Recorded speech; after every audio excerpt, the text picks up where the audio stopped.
Hello, Eugene McGuinness here again.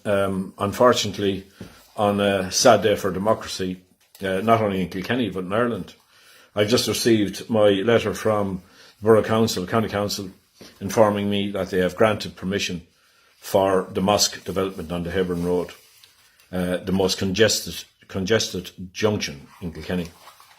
What can I say other than that is the Council's decision? We will be appealing it to Bord Pleanála. There is no question about that. We are setting about that appeal today. We have some work done on it already because I expected that would happen. And when I've been speaking to people for the last number of weeks and months since this happened, or since this was first proposed, and I told them all then, as I'm sure they will recall, that I believed they were going to get permission. And the reason I believed that was that unfortunately, we have weak-headed planners in this town who are going to bow to that kind of pressure. And we have silent politicians. The perfect storm, effectively. Because when religion and planning collide in this country, religion wins. Because there's not enough decent, honest, hard-working, brave politicians to stand up and to give challenge. Now, as I say, our committee are meeting this evening and we will be dealing with that objection. But I have to say one other thing. Regardless of our spineless politicians, we had another problem insofar as there was a meeting organised by, I would say, John McGuinness, Andrew McGuinness, and the Islamic community.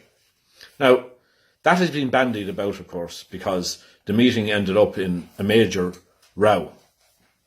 Now, of course, as one man told me one time, success has many fathers, but failure is an orphan. And as soon as that degenerated into that kind of meeting, nobody wanted ownership of it. I was at that meeting. I spoke at that meeting. The only reason I was there was one of my friends asked me to attend. But I could see quite clearly from that meeting, and from then on, that our politicians were going to run and hide. They were elected to represent the people of Kilkenny. All views. They have failed miserably to do so. I went around and knocked from door to door, only in this area, and picked up 1,300 signatures. Now, the importance of those signatures should not be underestimated, insofar as if you read your Sunday papers and you see a poll on Sunday paper where Fianna Fáil are 2 points down or Fine Gael or whatever the rubbish is, that's conducted by contacting 1,000 people across the whole of Ireland, and they believe that they have a reasonably accurate poll with that amount of people. I got 1,300 people concentrated in this area alone, which will indicate to you how much the feeling was over here, very much against that development. Now, isn't it sad to say that not one of our politicians would stand up shoulder to shoulder to represent that volume of people, that opinion? Not one politician. We had Malcolm Noonan on the other side with Sean Tyrrell, who stood up to say that they were with the Islamic community all of the way. They're entitled to do that. I totally disagree with them, but they're entitled to do that. Now, if they were able to stand up and do that and not interfere with the planning process, why on the other side then were politicians not prepared to stand up? As I said, where politics and religion collide, religion will win, unless you have a brave, decent, hard-working politician that's not afraid. Unfortunately, we don't. You just remember that during the water rates issue, we were told it was done and dusted. It was now a matter of law. You pay your water rates. That decision was overturned. It was people power that overturned that decision. And some politicians standing shoulder to shoulder. This we don't have in Kilkenny.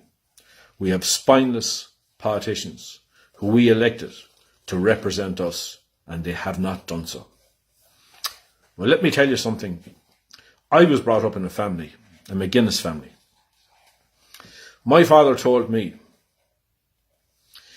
that should you see anything happening in a community and you think that by your intervention that you can help that situation, alleviate a problem, or at least shed light on it, you are duty bound to stand up and, as you would call it, give challenge. Well, I am telling you this.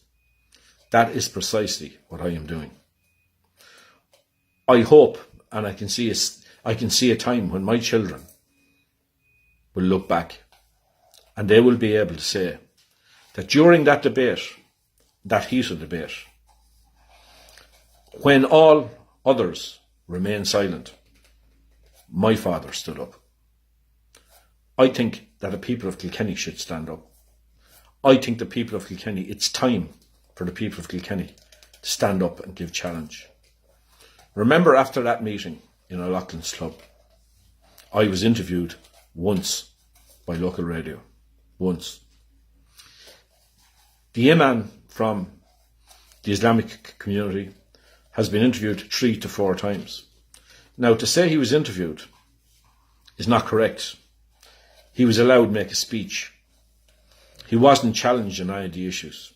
He wasn't challenged on the serious parking issues up here. He wasn't challenged on any of those things. He was allowed to make a speech.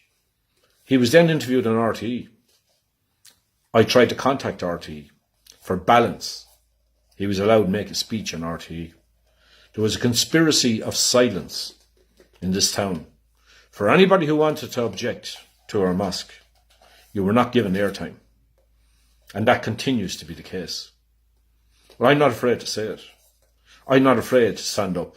I'm not afraid to shout it off the rooftops that that development is wrong for this area. We have lived the horror of traffic up here for long enough. Unfortunately for all of those who make the point, I won't say all of those, very few of them. Nolan Park was built in 1927, long before my time.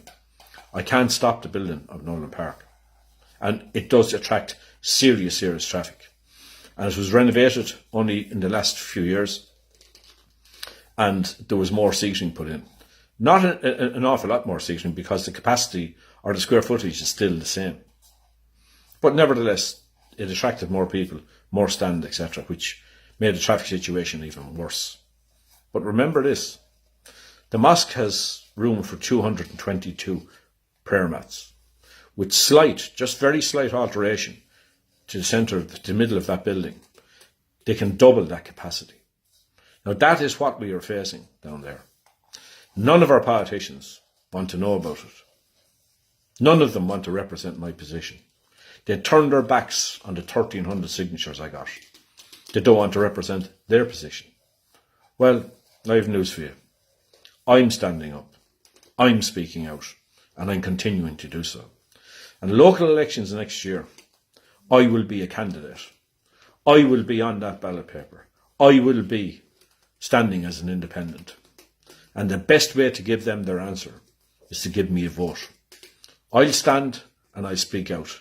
Whether you agree or disagree with my position, you cannot deny that I have stood up and I said my piece. And will continue to do so. I am now moving on with the committee to Bord Pleanála. And we will continue to challenge this. But we cannot do it without the help of people in Kilkenny. So please try and understand our position. Understand what's going on over here. And more importantly, understand what's happening to your beautiful city. Our councillors are not up to the job. They're not up to the task. And the frightening thing about it is, if they stay silent on this, how much more are they going to stay silent on? So please remember that with all of them, remain silent. I stood up. Thank you.